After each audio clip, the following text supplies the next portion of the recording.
Olá, sou Leopoldo Vieira em mais um podcast Times Politics, parceria da Idealpolitik e o Traders Club. Vamos a um giro pelos principais fatos da semana até aqui. Por meio do ministro da Casa Civil, Onyx Lorenzoni, o governo do presidente Jair Bolsonaro enfim divulgou as 35 metas para os primeiros 100 dias de governo. Há 3 impressões fundamentais. 1. O anúncio chega com atraso, revelando evidentes problemas de gestão.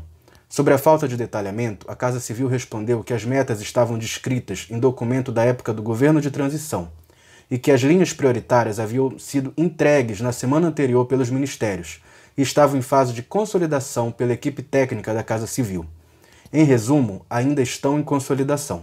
As metas são genéricas, ou seja, não trazem consigo os meios e as propostas concretas para implementá-las, sendo que muitas delas precisarão de aprovação pelo Congresso Nacional.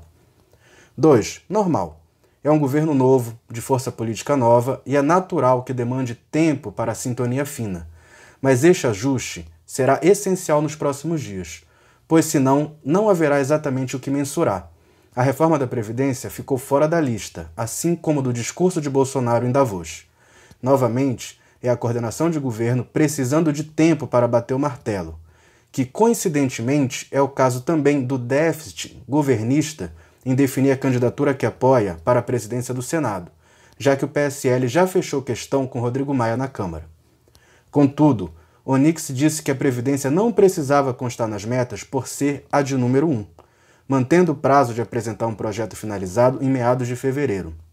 A declaração do vice-presidente Hamilton Mourão de que será apresentada primeiro uma reforma civil e uma segunda militar não é um fatiamento, é uma tática para facilitar o trâmite do que é fundamental. Fatiar seria tramitar um projeto com idade mínima, outro com tempo de contribuição e assim por diante, cada um com uma votação específica e com tempos diferentes. 3. Os temas mais caros de interesse do mercado estão dentro das metas e das promessas de Bolsonaro em Davos, e antes, na campanha, quando prometeu e cumpriu que Paulo Guedes seria o czar da economia. A mais clara é a independência do Banco Central, que se não for aprovada em até 100 dias, pode-se dizer que foi um fracasso da gestão, portanto. Estender essa sensação às demais, inclusive a implicitamente prioritária reforma da Previdência, pode generalizar uma sensação de governo paralisado, principalmente se a oposição e o sistema político tradicional conseguirem avançar nas ameaças de CPIs contra o governo, cujo caso Flávio Bolsonaro é apenas a mais notória, por causa dos interesses em jogo nas eleições do comando do Congresso Nacional. O presidente foi firme em dizer a investidores, em jantares paralelos, em Davos, que se o filho errar, vai pagar pelo erro. Uma boa resposta para a temperatura do momento. Mas é bom recordar que o ex-presidente Michel Temer também prometeu que exoneraria auxiliares que se tornassem réus. Ele mesmo acabou obrigado a articular, com o parlamento, a rejeição de 2 denúncias do Ministério Público, à custa do populismo parlamentar, que explode as contas públicas no modus operandi do presidencialismo de coalizão pela cooptação. A nova etapa da crise da Venezuela, com os Estados Unidos, a Europa e o Brasil reconhecendo o presidente da Assembleia Nacional e não Nicolás Maduro como presidente, no embalo da OEA e de todos os países do Grupo de Lima, com exceção do México, pode ser uma chance do governo respirar da sequência de acusações e supostos bate-cabeças na equipe, sobretudo se houver algo mais do que simbólico. E neste caso, seria importante incluir nas 35 metas dos 100 dias o que fazer com o provável aumento do fluxo migratório da Venezuela para o Brasil.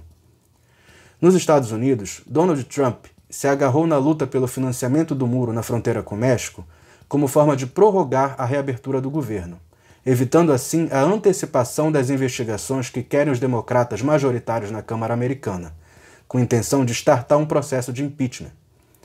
Enquanto isso, Trump ganha pontos com seu eleitorado mais fiel e com parte dos funcionários que estão sem salários, acusando os democratas pela situação. Benchmarking que pode funcionar no Brasil. Por isso, é muito precipitado afirmar que a chancelaria de Ernesto Araújo não esteja sendo eficaz. Michel Temer tentou fazer um governo semi-parlamentarista. Parece que Bolsonaro não escapará desse destino, mesmo com sua nova governabilidade.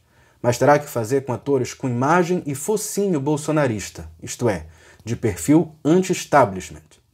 Nesse sentido, é positivo que nas 35 metas esteja a agenda anticorrupção do ministro Sérgio Moro. é o que pode criar um cenário favorável para a governabilidade do governo e para os interesses do mercado. Melhor do que a agenda conservadora nos costumes, com um atalho populista ao risco de desestabilização, pois ela alimenta paixões, mas não altera o quadro estrutural do Estado e da economia.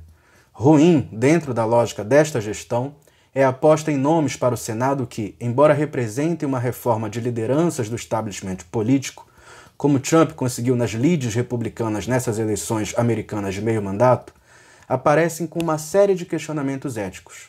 Num tiro só, a oposição de esquerda e a velha política resistente podem desmoralizar o candidato governista e o próprio governo perante o eleitorado bolsonarista e derrotá-lo. Time is Politics.